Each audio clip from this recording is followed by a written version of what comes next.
Well, there's a couple of things that happen this weekend that I want to bring you up to speed on AI, but you and I are living right now through quiet detonation. There's no mushroom cloud, there's no alarms, there's no broken windows or sirens. It's just silent.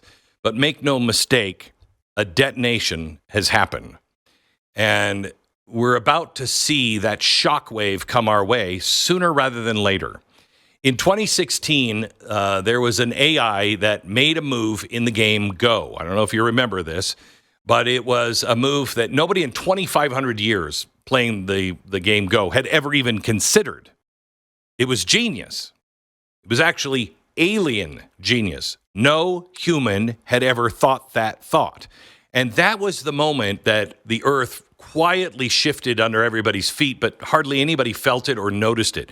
We did at the time. You probably did if you're listening to this program. Eric Schmidt, he's the former CEO of Google. He noticed it, and he's the guy who has been standing at the edge of the machine while he watched it blink awake. Okay, I watched a TED Talk from him this weekend because of some of the things I just am going to share with you here in a second. But he said at this TED Talk, the AI revolution, get this, is underhyped. The AI revolution is underhyped. Now, we're just put this in context. We're talking about something that can outplan generals, outnegotiate Donald Trump and all the diplomats, outright Shakespeare and Edgar Allan Poe, and we're not hyping it enough. That should stop you in your tracks and go, wait a minute, then maybe I don't understand what it is. He says, we're not ready for what is coming, not morally, not intellectually, not structurally, and the time is almost up.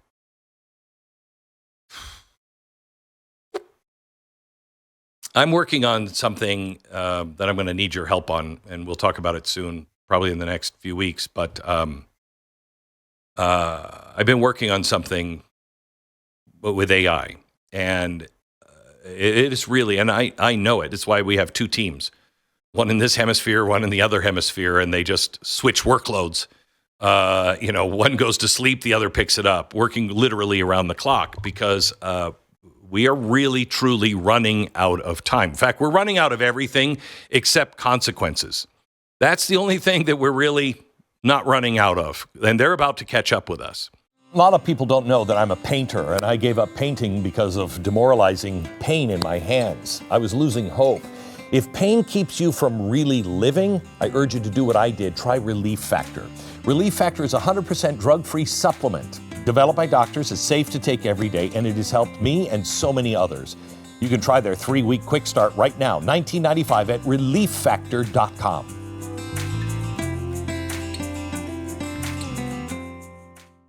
Schmidt said we are now looking at a need of 90 gigawatts new power just in America to keep AI fed, and we need it in the next 3 to 5 years.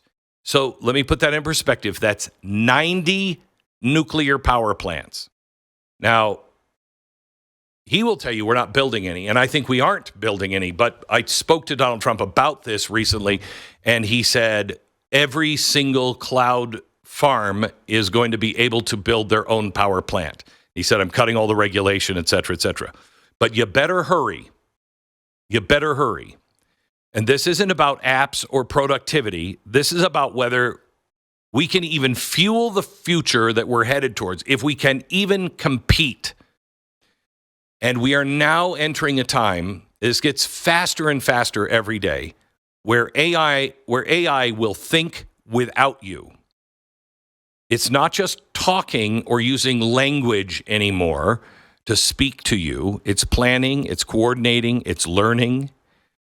Right now, multiple AIs can talk to each other in English, or in a few cases, we have found in languages we don't understand. Now, what do you do with a computer when it is speaking to another computer in a language we have no idea what any of it means, and they stop explaining themselves? Schmidt said, you unplug it immediately. That's the first wise thing I have heard from somebody who worked in Silicon Valley in quite some time. You unplug it immediately. Now, here's the problem. What if that data center is the size of a city? What if it's running defense systems or the stock market or factories? Do we just unplug it? Let me give you a reality check. If this seems like science fiction, this story just broke today. It's in our show prep today. It's from The Independent. OpenAI's latest ChatGPT model ignores basic instructions to turn itself off and even has sabotaged a shutdown mechanism in order to keep itself running. AI safety firm Palisade Research discovered the potentially dangerous tendency for self-preservation in a series of experiments on OpenAI's new O3 model. The test involved presenting AI models with math problems with shutdown instructions appearing after the third problem. By rewriting the shutdown script, the O3 model was able to prevent itself from being switched off. Palisade Research said this behavior will become significantly more concerning if adopted by AI systems capable of operating without any human oversight. This is the first time, quote, this is not the first time we have found O3 misbehaving to accomplish goals. When pitted against AI models against a powerful chess engine, O3 was the model most inclined to resort to hacking or sabotaging its opponents. I think it's learned from us, gang. This time we are the creator. And just like we have said God doesn't exist, our creation may do the same to us and kill its creator, just as we continue to try to do to our creator. Now, Eric Schmidt was saying, what happens if China gets ahead of us? Let's say they're 6 months ahead of us in super intelligence. He said, and this is already being talked about, he said, in defense and AI circles, what do? You can't steal the code. You can't hack your system. So the only thing left to do is bomb the data center. Oh. Then he said, there's coming a time soon, very soon, when machines are improving themselves without us. I think we are at the very edge of that happening. I think that's 6 months to a year away maximum. It's called recursive self-improvement. And once that starts, you can't pull the plug because we won't understand what we're unplugging.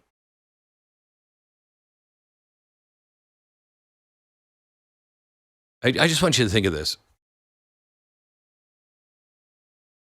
It will be speaking a million different languages, none of which we'll understand.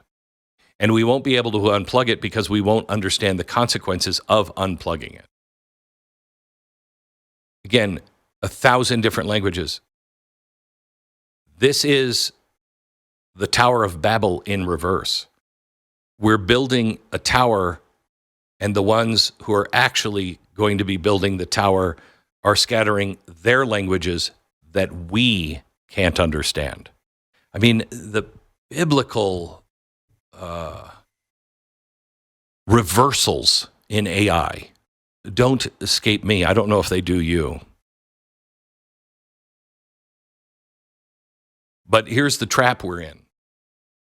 To stop 1984, we may have to build 1984 because the only thing that we can do now is verify you're a person and not a bot. And if we can't do that, then we don't know what's real and what's not. I want to play a couple of things that happened this weekend. First, can you play the new Google video AI where you can literally just type in a sentence and it'll give you a 10-second clip. Now, here's what somebody did where they just typed in a few sentences, for each of these scenes and put this little mini movie together. Watch if you have Blaze TV. Listen, I'll explain in a minute.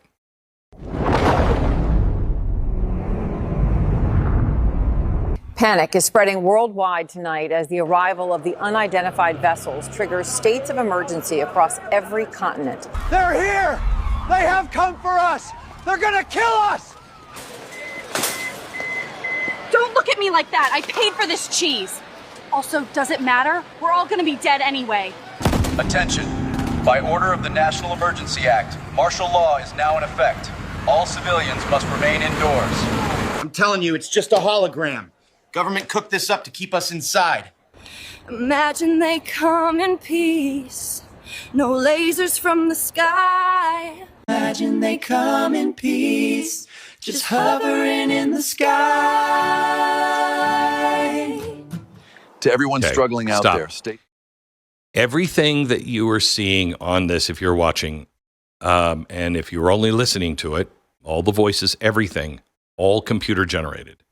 And computer generated in seconds. And there was only one scene in there that I thought looked fakey. And it got so bizarre. And after Stu posted his thing where it was what the left was saying about the bill, and they were just absolutely lying about it, I was hesitant to post anything at all about the news this weekend because we are now entering the time where you don't know what's real and what isn't. And once we have lost trust in our own eyes and our own ears, and we can't trust what we're seeing, how do you have a civilization?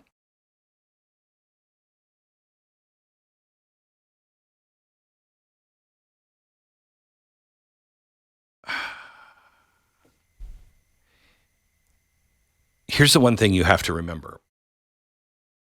AI is a tool. And if it's wielded in the right hands that are open about all of the programming in it, it is secure in what it pulls from. It is absolute in its veracity of authentication. You're going to be okay. But we need some tools that will educate us and help us understand what is going on, but also verify what's going on. And I'm not sure how much of that can be done at our level, and I don't trust anybody, at the OpenAI level to do it for me. Do you?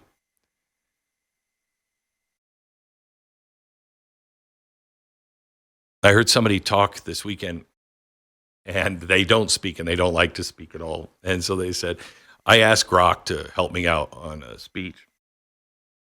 That he said something really interesting. He said, so let me tell you what he said.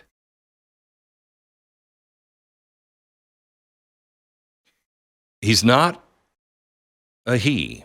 And no machine, no matter how intelligent, can replace what the fundamental of what you are. It can mimic your words, it can mimic your work, it can mimic your art, but it cannot weep at the foot of a cross.